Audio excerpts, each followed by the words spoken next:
This is the Strategy Room. I'm Alan Combs. I literally got a call 5 minutes ago. Can you come down and host? Because Trace Gallagher, I think, had a luncheon appointment or something. But anyway, so I'm here, and let me introduce our guest. By the way, Robert from Griffin, Georgia, has already written in. He says, hope you're ready for the onslaught of conservatives on here. What are they talking about? Fox? They think it's Fox News? They realize that I'm not one of those people? Let me introduce,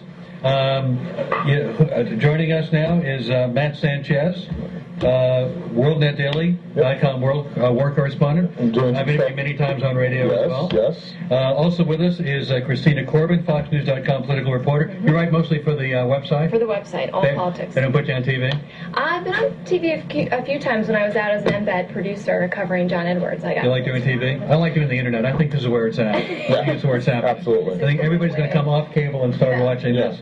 And I also want to welcome Dr. Am I pronouncing this right? Panchali Dhar.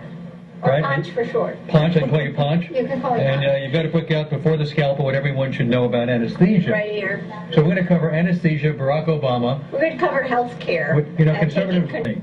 So, and I agree with her on majority of issues. I thought she had a better health care plan. What about who had the best health care plan? I definitely think that there were two sides to the health care plan. I mean, the Democrats do have good ideas about health care. I mean, there's some progress. Did you look at Hillary's plan versus Barack Obama's plan? I mean, they're both good. Hillary's plan, she's the one who implicated these HMOs way back when. And she learned from her mistakes, I would guess. She did, and she was not taken very kindly when she started to control more and more health care. So she backed off.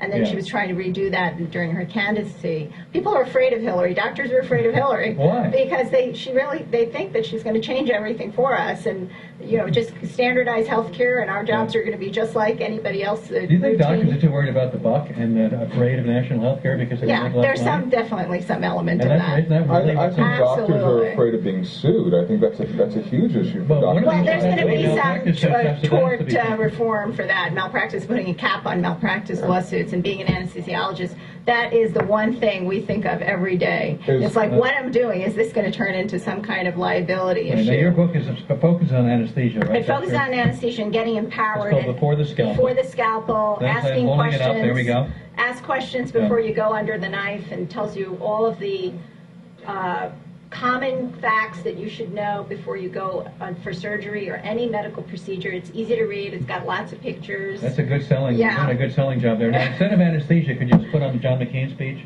Would that pretty much? Yeah, could you put on a John McCain speech? Would that do the job? It would be hard, but this is a bit better looking than a John McCain speech. Okay. So that's good. We gave you a good chance there to plug the book, but obviously it ties into what we're talking about.